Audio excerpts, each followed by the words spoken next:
Bismillahirrahmanirrahim. Today the topic I am going to present is scalar and vector.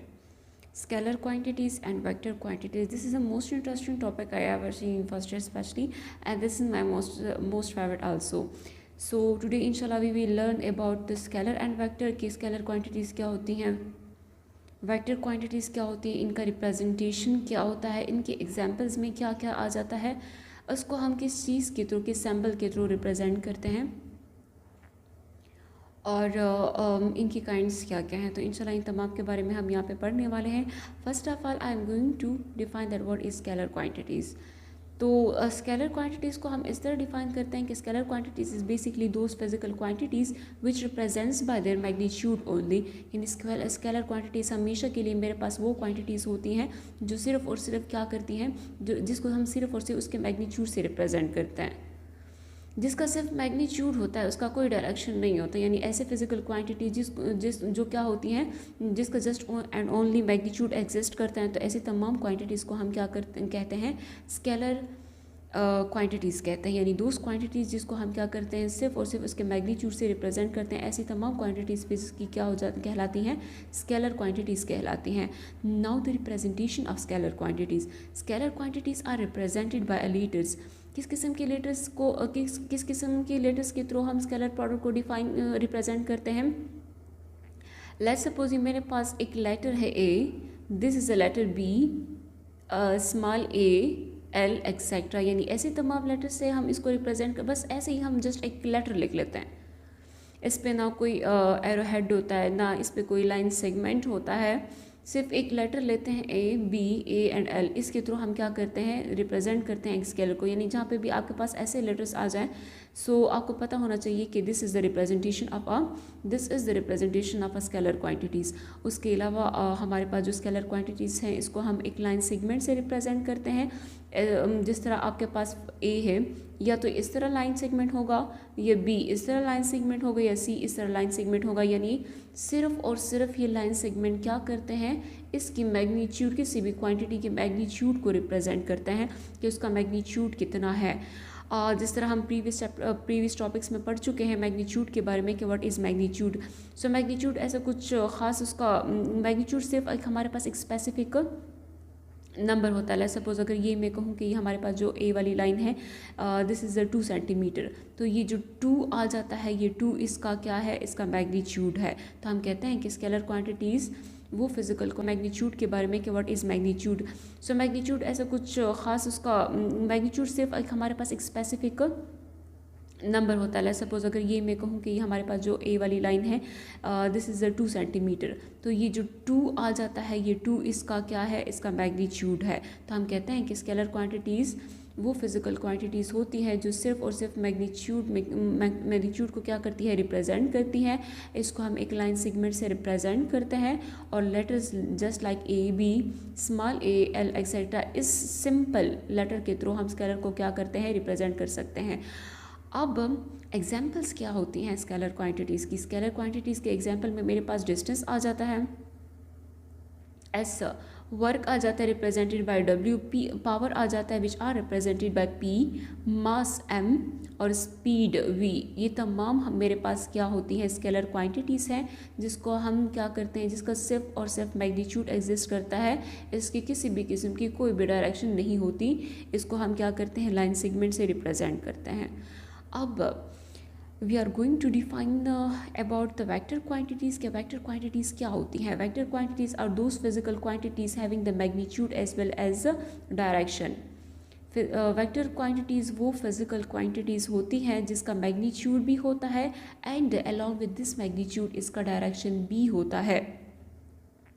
तो ऐसी तमाम physical quantity को हम वेक्टर क्वांटिटी कहते हैं, यानी दूस फिजिकल क्वांटिटी जिसका मैग्नीट्यूड होने के साथ साथ उसका डायरेक्शन भी एग्जिस्ट करता है। तो ऐसे तमाम फिजिकल क्वांटिटीज़ को हम क्या कहते हैं, वेक्टर कहते हैं। अब the representation of a vector. So vector को हम रिप्रेजेंट करते हैं एक लेटर ए से, जिसके अबव क्या होगा, एक एरो हेड होगा।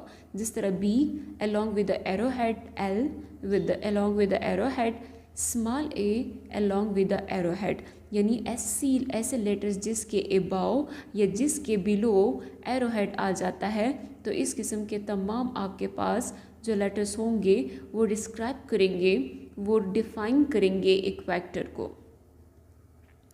उसके अलावा अगर मैं इन्हीं लेटर्स को बोल्ड कर दूं, जिस तरह ये हमारे पास बोल्ड ए है, बोल्ड बी है, bold L and similarly bold small a, तो ये भी वेक्टर का रिप्रेजेंटेशन है। यानी जहाँ पे कहीं पे भी आप एक ऐसा लेटर देखो जिसके अबाव एरोहेड हो या जिसके बिलो एरोहेड हो या जो बोल्ड लेटर्स हो, तो ऐसे तमाम वेक्टर्स ऐसे तमाम क्वांटिटीज़ वेक्टर कहलाएंगी। और वेक्टर क्वांटिटीज़ वो क्वांटिटीज़ होती हैं जिसका मैग्नीट्यूड होने के साथ साथ उसका डायरेक्शन भी होता है। वेक्टर क्वांटिटी को हम हमेशा के लिए रिप्रेजेंट करते हैं एक लाइन सेगमेंट से, लेकिन एक ऐसा लाइन सेगमेंट जिसका क्या होगा, जिसका एक एरो हेड होगा, जिस तरह यहाँ पे बताया गया है। तो ये वाला जो साइड होगा ये हेड होगा और ये वाला जो साइड होगा ये इस लाइन का क्या होगा, टेल होगा। तो ऐसी तमाम लाइन सेगमेंट जिसका हेड होता है, जिसका टेल होता है, जो एक एरो को रिप्रेजेंट करती है, ये क्या है, एक वेक्टर की रिप्रेजेंटेशन हो जाती है।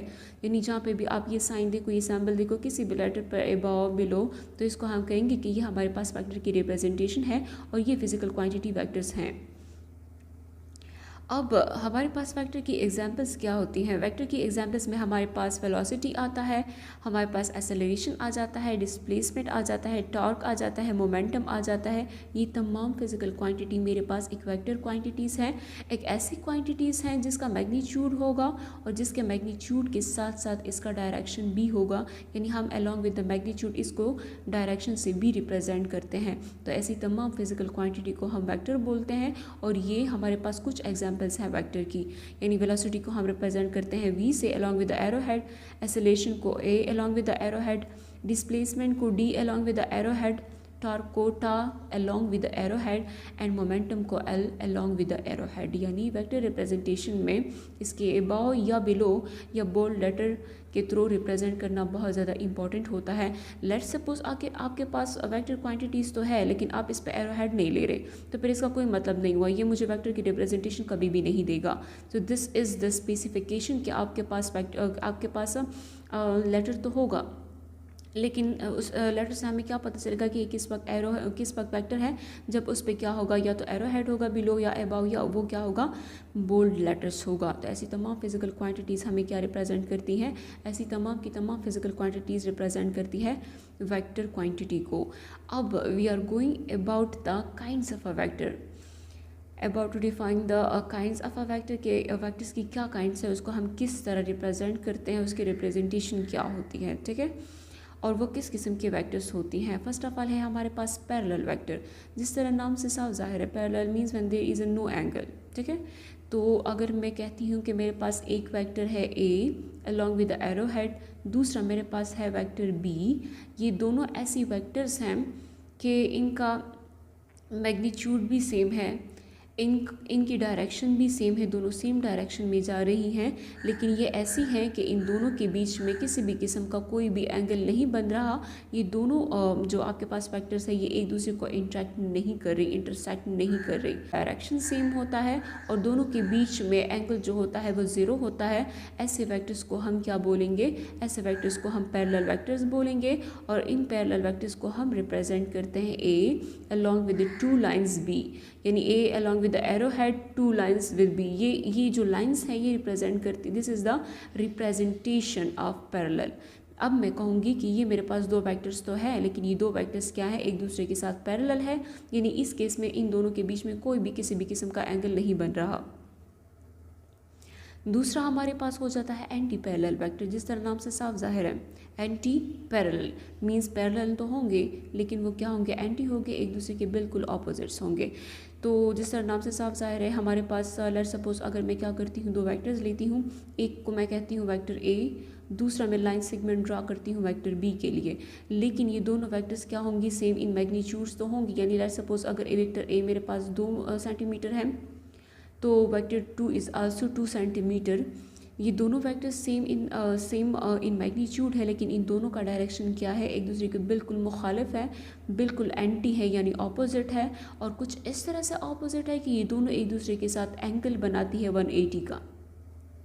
ठीक है, तो ऐसी दो वेक्टर्स के दोनों का मैग्नीट्यूड भी सेम हो, उन दोनों की ऑपोजिट डायरेक्शंस हो, लेकिन कुछ इस तरह से कि ये एक दूसरे के साथ हम इन दोनों वेक्टर्स को मिलाते हैं तो ये दोनों हमारे पास एंगल जो बनाती है वो 180 होता है। तो ऐसे तमाम वेक्टर्स को हम क्या बोलेंगे, एंटी पैरेलल वेक्टर्स।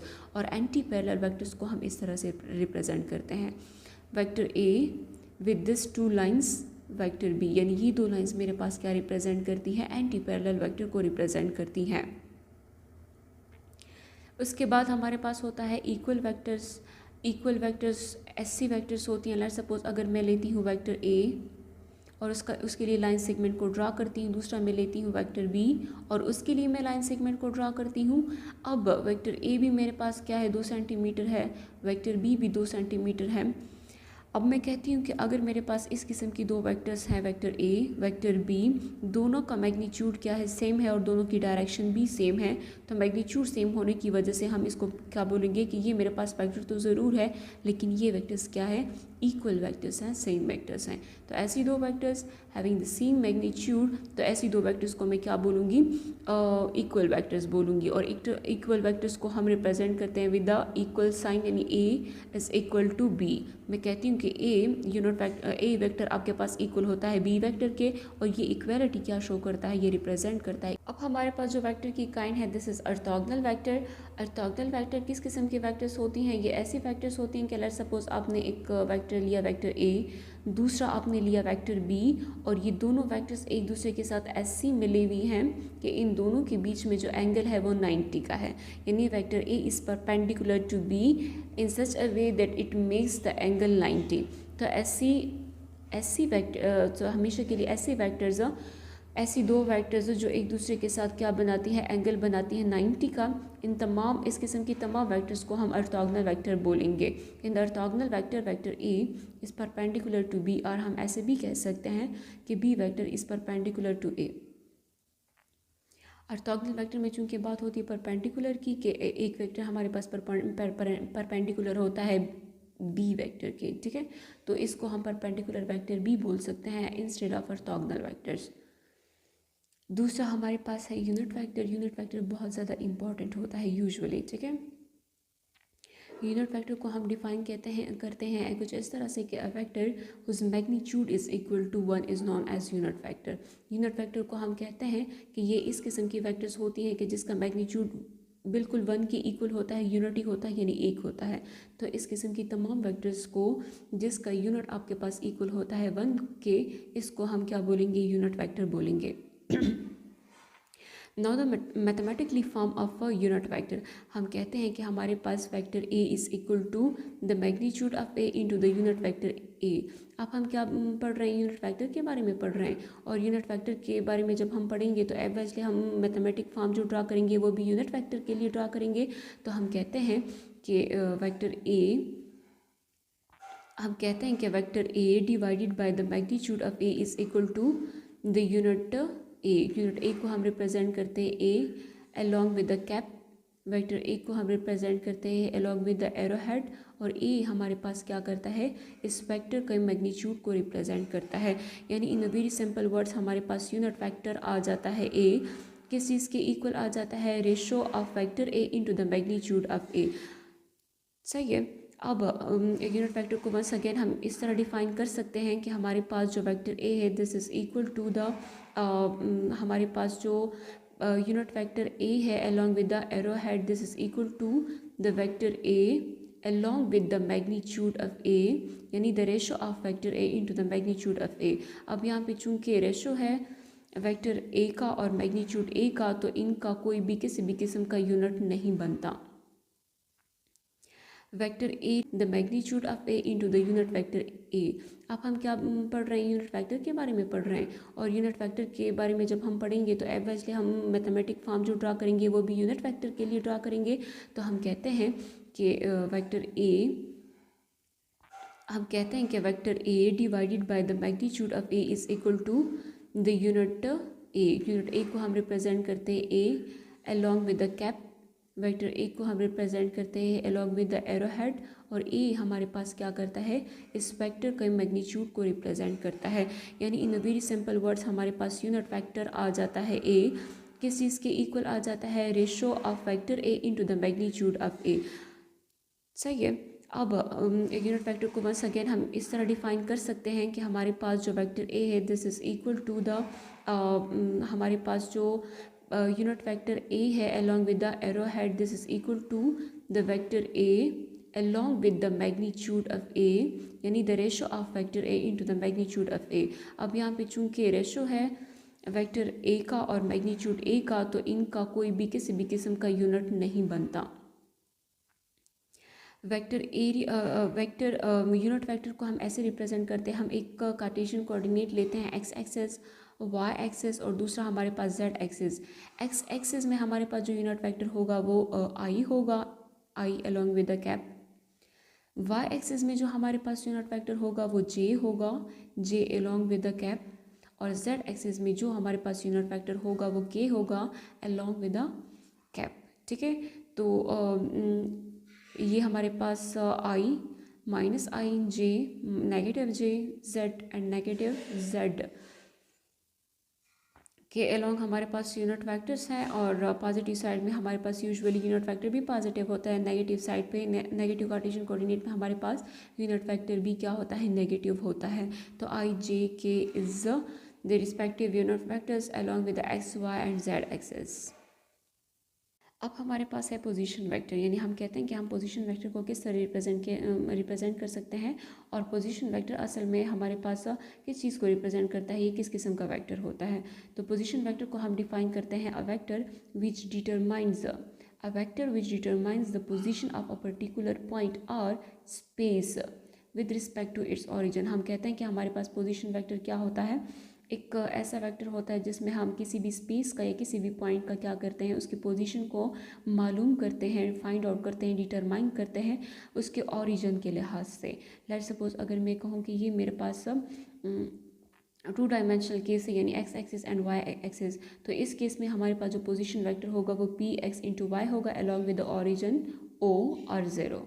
अगर मैं बात करूँ थ्री डायमेंशनल केस की, तो x axis y axis and z axis, so x axis y axis and z axis में हमारे पास जो पोजीशन वेक्टर होगा, और इसको हम इस तरह रिप्रेजेंट करते हैं पी एक्स वाई जेड। तो ये हमारे पास क्या होती हैं, पोजीशन वेक्टर होती हैं along with respect to the origin O. हम कहते हैं कि टू डायमेंशनल केस में हमारे पास आर इक्वल था एक्स प्लस वाई के, यानी हम कहते हैं कि आर हमारे पास पोजीशन वेक्टर आर हमारे पास इक्वल था x i plus y j के। आई हमारे पास यूनिट वेक्टर है, जे भी हमारे पास यूनिट वेक्टर है along x and y axis. R shows the position vector. हम कहते हैं कि पोजीशन वेक्टर आर हमारे पास अलॉन्ग एक्स एक्सिस इक्वल है x i plus y j के। अगर हम मैग्नीट्यूड फाइंड आउट करें इस पोजीशन वेक्टर आर का, तो वो हमारे पास इक्वल हो जाएगा r along with the arrow head is equal to x square plus y square into the square root. Similarly, in case of in a case of three dimension और X Y and Z axes, उस case में हमारे पास R जो position vector होगा वो equal होगा, उसका मैग्नीट्यूड इक्वल होगा X square plus Y square plus Z square into the square root. This is the position vector and this is the representation of a position vector. Means to say in a very simple word के through position vector हम क्या करते हैं, हम represent करते हैं किसी भी पर्टिकुलर पॉइंट का या किसी भी स्पेस का, उसकी पोजीशन को डिटरमाइन करते हैं उसके ओरिजिन के लिहाज से।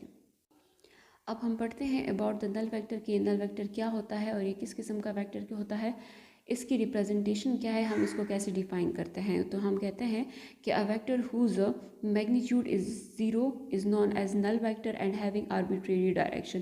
कहते हैं कि एक नल वेक्टर हमारे पास क्या होता है, एक ऐसा वेक्टर होता है जिसका सिरे से हमारे पास मैग्नीट्यूड ही ज़ीरो होता है, यानी जिसका कोई मैग्नीट्यूड ही नहीं होता, वो ज़ीरो के इक्वल होता है और उसकी आर्बिट्रेरी डायरेक्शंस होती है, वो किसी भी डायरेक्शन में हो, मे बी पॉसिबल किसी भी डायरेक्शन में किसी भी सिमत वो हो सकता है, कोई भी डायरेक्शन उसकी हो सकती है, क्योंकि उसका मैग्नीट्यूड क्या होता है, उसका मैग्नीट्यूड कम्प्लीटली हमारे पास ज़ीरो होता है।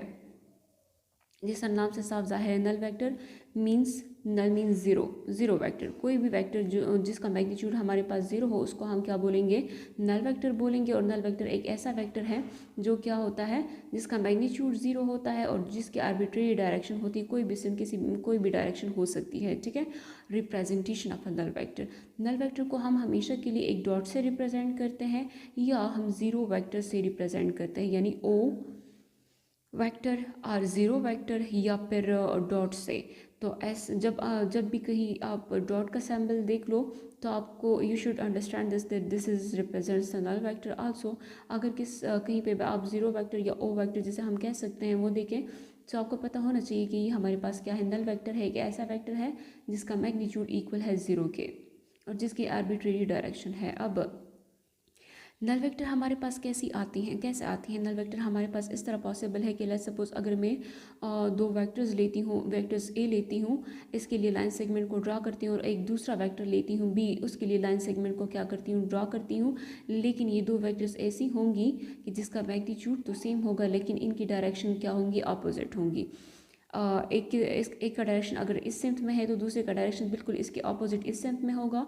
तो यानी एक को फिर हम रिप्रेजेंट करते हैं ए से, और दूसरा जो जिसकी डायरेक्शन ऑपोजिट होगी उसको हम रिप्रेजेंट करते हैं नेगेटिव ए से। तो इस किस्म की दो वेक्टर्स को जब हम ऐड करेंगे तो ये एज अ रिजल्ट मुझे एक नल वेक्टर देगा, ज़ीरो वेक्टर देगा या एक डॉट देगा। तो इसको हम क्या बोलते हैं, नल वेक्टर बोलते हैं, जिसको हम रिप्रेजेंट करते हैं डॉट से या ज़ीरो से। और ये उस वक्त हमारे पास आएगा जब हम क्या कर लें, जब हम दो एक ऐसे वेक्टर्स को ऐड कर लें जिसका मैग्नीट्यूड तो सेम है लेकिन उनके डायरेक्शन ऑपोजिट है। तो as a result of such vectors having the same magnitude but opposite in direction, it will always gives us a null vector or zero vector or a dot just. Thank you so much for watching. Be safe.